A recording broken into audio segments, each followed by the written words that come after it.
sadar gitu, dikasih cobaan lah, dikasih apa gitu. Saya nggak ngerti mau cari panggung atau apa, ya kan? Karena kalau saya melihat ini hanya segera cari, karena sebagian besar orang setuju. Mau dibilang orang saya gendut, mau bilang orang saya pasang badan untuk Polri, I don't care. Karena prinsip saya jelas. Keputusan Hakim Tunggal Eman Sulaiman yang telah membebaskan Peggy Setiawan dalam kemelut kasus Vina memang masih banyak diperbincangkan. Mirisnya, bukan hanya menjadi perdebatan sengit di kalangan masyarakat, tapi juga menjadi perdebatan di kalangan advokat dan praktisi hukum lainnya. Satu persatu, praktisi hukum bermunculan dan menyuarakan pendapat mereka tentang keputusan yang diambil oleh Eman Sulaiman. Ada yang pro dan ada pula yang kontra.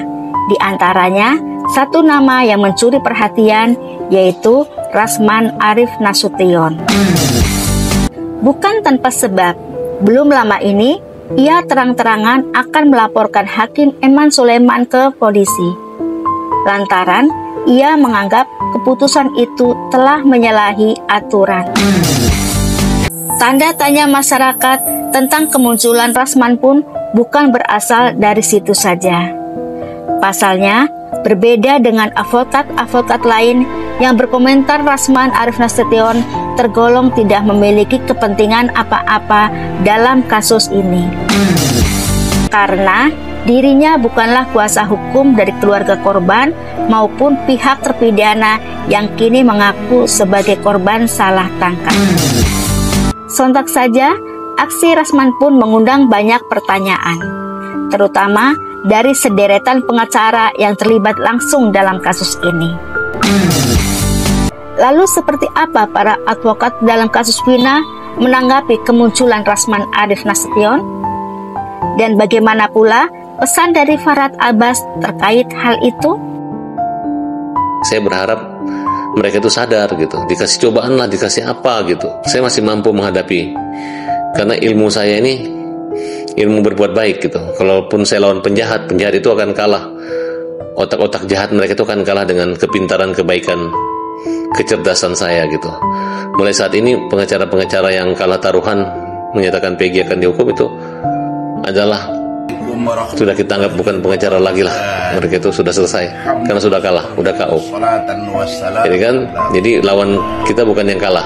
Kita cari lagi lawan kita adalah pengacara-pengacara yang hebat, yang punya satu frekuensi yang sama. Saya berharap agar satu, Polda Jawa Barat, apakah itu melalui tim kuasa hukumnya, karena saya dengar akan ada tim hukum yang nanti juga akan diramu, akan dijelaskan oleh Bu Elsa, bahwa kita harus menguji poin atau PowerPoint yang diajukan atau yang disampaikan dalam pertimbangan oleh Hakim Tunggal. Kita ini pengacara, ya kalau hakimnya salah ya tinggal kita banding, tinggal kita komplain, diam aja, hormat kan. Putusan itu apa yang sekarang, nggak bisa ke depan nih nanti ya kalau kamu mati atau kemana, nggak ada. Ini hakim ini udah kayak lebih dari dewa. Ke depannya nggak boleh keluar lagi. Ini berarti mengkebiri kepolisian. Silakan saja Pak Rasman mau menggunakan aturan yang mana kalau mau melaporkan kan. Kalau ke KY kemudian kan dia pihak yang dirugikan tidak oleh hakim. Itu loh. Iya dong, apa hubungannya, korelasinya apa? Orang dia bukan pihak yang ikut bersidang, baik pemohon maupun termohon, dia bukan. Itu. Nah, yang mungkin bisa melaporkan itu misalnya pemohon atau termohon. Lah orang pemohonnya juga enggak. Sudah merasa perilaku hakim itu sudah baik, arif dan bijaksana saat memimpin sidang. Termohonnya juga enggak. Ya, sudah menyatakan dalam testimoninya, sudah menyatakan bahwa perilaku hakim selama sidang, sikapnya sudah fair, objektif, arif dan bijaksana. Terus Pak Rasman ya mau mempersoalkan apa, kapasitasnya apa, hubungannya apa. Tapi janganlah kampungan gitu kan. Kita boleh dari kampung tapi jangan kampungan, itu aja. Dan jangan merasa hebat. Nanti Anda pikir Anda kuat, Anda jalan masuk kota ibarat dari kampung, tembok pukulkan kepala ke tembok kiri, tiba-tiba jebol kepala, kita nggak sadar, selesai. Jangan lihat-lihat kiri kanan, lihat-lihat maju mobil, jangan sampai kesenggol. Nanti hati-hati. Ini kasus bukan kasus mainan. Ini masalah banyak orang. Saya nggak ngerti mau cari panggung atau apa, ya kan? Karena kalau saya melihat ini hanya sekedar cari, karena sebagian besar orang setuju. Nggak masalah sama saya itu, I don't care. Saya percaya menegakkan kebenaran tidak mesti banyak dukungan atau pengakuan. Yang paling penting kualitas statement saya itu yang saya pegang. Saya Muslim, saya tahu bagaimana Rasulullah berjuang.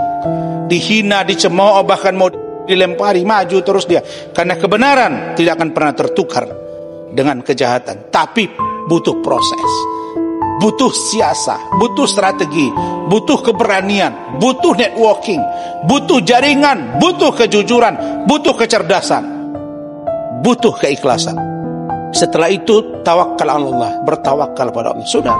Kita perlu pengacara pintar dan reputasi tinggi, bukan pengacara murahan yang mau nimbrung, mau ikut masuk loh. Langit tidak pernah mengatakan dia tinggi, karena di atas langit ada langit. Ya, uang tidak akan pernah berbicara, dompet nggak pernah akan bersuara.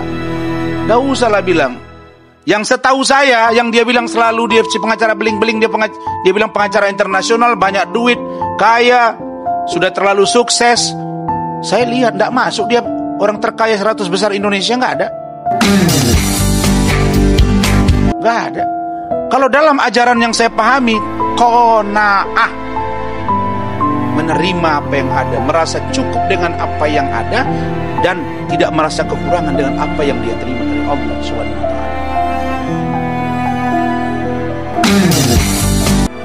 Tak dapat dipungkiri, memang kemunculan Rasman Arif Nasution sudah menambah panjang deretan konflik panas yang terjadi selama pengembangan kasus Vina. Buktinya, ia sempat terlibat dalam adu mulut yang cukup panas dengan pengacara Tony RM saat dihadirkan pada acara televisi. Dan di sisi lain, ia pun diketahui sedang berselisih paham dengan Farhad Abbas selaku kuasa hukum Saka Tatal. Mirisnya, perselisihannya sampai mendorong Rasman untuk membuat laporan polisi terhadap mantan suami Nia Daniati itu. Lalu, apa yang sebenarnya terjadi sehingga Rasman sampai menggebu-gebu untuk memperkarakan Farhad Abbas? Serta benarkah panasnya konflik ini sudah merambat ke kehidupan pribadi yang membuat Rasman menghardik Farhad Abbas melalui sambungan telepon?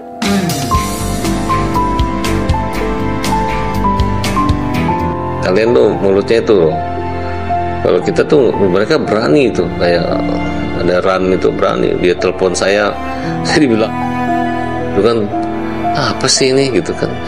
Nah, kemudian saya lihat mereka juga maki-maki hakim. Dia bilang emang hakim itu malaikat, emang itu hakim Tuhan. Farhad Abbas, saya sampaikan Anda, ya tadi ada Kak Elsa juga, Anda telah menyuduh saya sebagai mantan pengacara. Dan itu di acara interupsi iNews TV live. Tim saya sudah membentuk dan saudara akan saya laporkan. Karena saya mantan pengacara berarti saya nggak pengacara lagi. Yang namanya mantan kan bukan lagi mantan istri, berarti bukan istri lagi. Betul nggak? Mantan suami berarti bukan suami lagi. Mantan supir angkot berarti nggak mantan supir angkot lagi. Mantan pengacara berarti nggak pengacara lagi. Loh, saya masih pengacara di sini. Kartu saya ada, bas saya ada. Apa kewenangan dia ngomong itu? Makanya satu-satu kalian rontok gitu. Pandangan saya tentang RAN itu Ran ya, dia nggak punya kapasitas dan tidak punya legal standing di situ. Dia itu seperti bukan pengacara, ngomongnya menyerang, menghukum, bahkan meyakinkan bahwa akan ada tersangka ini, mengatakan ada PK, ada gerasi dan lain sebagainya, nggak etis. Kemudian dia terkesan mengintimidasi saksi, tidak menguasai permasalahan. Orang aja nikah pakai KTP 2, dia suruh polisi tangkap ini. Buat apa? Emang dia siapa? Nah, dia itu harusnya menyadari prep itu bukan pengacara. Kalau pengacara itu dia bisa menjaga etika, perasaan orang gitu. Walaupun selama presumption of innocence bahwa asas praduga tidak bersalah, tapi ngomongnya menyalahkan orang. Tapi saya kamu begini. Ya saya itu karena praduga tidak bersalah gitu. Berarti kan nggak ngerti. Jangan-jangan dia nggak ngerti apa itu praduga tidak bersalah. Praduga tidak bersalah adalah tidak adanya kalimat bersalah menyudutkan, menjudge, menghukum orang yang belum dihukum oleh pengadilan. Nah, tapi dia ngomongnya menghukum orang, tapi ngomongnya ini praduga tidak bersalah loh, kan nggak nyambung gitu. Apakah Anda mau mencari popularitas? Ingat, membantu rakyat untuk mencari popularitas, maka prestasi Anda tidak akan dihargai. Anda tidak akan dipercaya. Membantu rakyat pengais keadilan harus dengan tulus. Kamu tahu, hampir setiap hari TV One, Kompas TV, iNews TV, CNN, dan Net TV meminta Hotman untuk tampil live di berbagai program mereka atas kasus Pina Cirebon. Tapi semuanya saya tolak. Saya kasih kepada pengacara-pengacara junior di Hotman 911. Saya hanya pernah tampil 2 kali di infotainment, itu pun gara-gara teman saya Raffi dan Dewi Persik. Jadi saya melakukan itu bukan untuk mencari popularitas, ya, tapi murni dengan niat baik. Jadi bagi kamu pengacara yang pernah dipecat oleh kliennya karena minta duit melulu, udah deh, tahu diri lah. Rakyat tidak akan percaya kamu karena reputasi kamu sudah sangat kotor. Kalau Farhad sudah datang, tolong Hotman juga datang.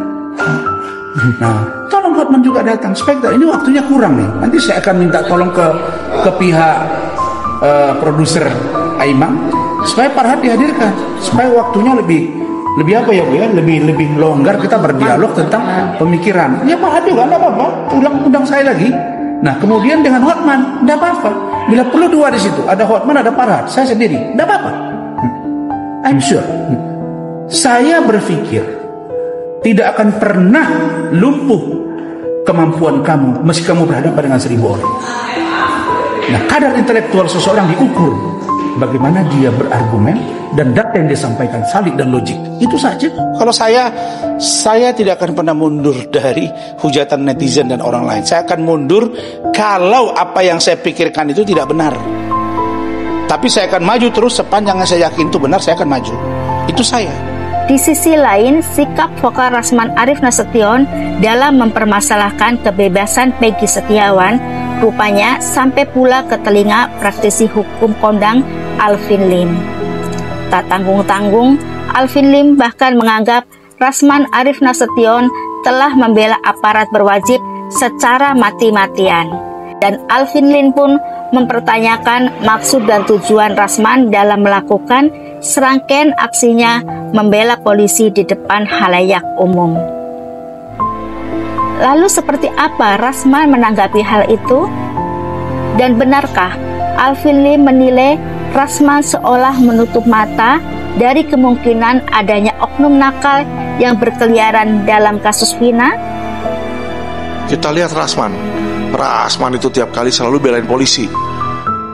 Polisi kasar yang ngomong mau di depan mata dia juga dia bilang, oh itu benar, itu menjalankan tugas. Ya, jadi secara membabi buta dia bela polisi. Kemarin kita lihat Peggy dilepasin, dia bilang saya akan menggugat hakim MA di situ. Hakim itu mau laporkan ke Bawas MA, mau laporkan ke Komisi Yudisial, ya kan. Jadi sesuatu yang benar, hakim yang sudah melalui sesuatu yang benar, karena Polri-nya kalah, dia malu, dia pakai si Rasman ini untuk menutupi rasa malunya. Saya mah ngelihat cuma ketawa doang.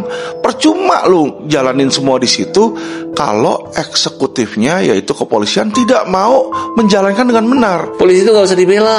Polisi itu nggak salah, yang salah itu oknum. Ngapain? Polisi itu kalau mau dibela kayak Profesor Mahfud MD, Profesor Muzakir bela polisi, oke. Profesor Margito Kamis, Profesor Gede Pancastawa, Farhad Abbas, itu benar gitu kan. Kalau yang pengacara-pengacara yang tersangka dilaporin, masih ada kasusnya, minta SP3. Kalau ada beberapa SP3 keluar terus gara-gara itu rugi banget, rugi. Nggak ada kualitas pembelaan mereka tuh, nggak ada kualitas. Malah membuat citra Polri jadi buruk, dipilih oleh orang-orang yang tidak menguasai persoalan, yang tidak menguasai Sudah bagian humasnya juga tidak menguasai persoalan, malah mempermalukan kita, tidak sejalan polisi dengan apa? Dengan Kapolri. Ditambah lagi orang-orang yang tidak menguasai persoalannya. Mau dibilang orang saya gendut, mau bilang orang saya pasang badan untuk Polri, I don't care. Karena prinsip saya jelas, saya tegak di atas kaki saya dan saya berkeyakinan dengan pemahaman hukum saya. Tidak boleh satu orang pun mengintervensi intelektualitas saya. Kalau saya anggap dia benar, saya pasti akan mengakui dia benar. Gitu. Selesai sudah kabar beritanya untuk hari ini. Saksikan terus berita yang terlengkap, mendalam, dan akurat dari narasumber yang terpercaya. Dan jangan lupa untuk subscribe, like, komen, dan share channel YouTube beritanya. Terima kasih.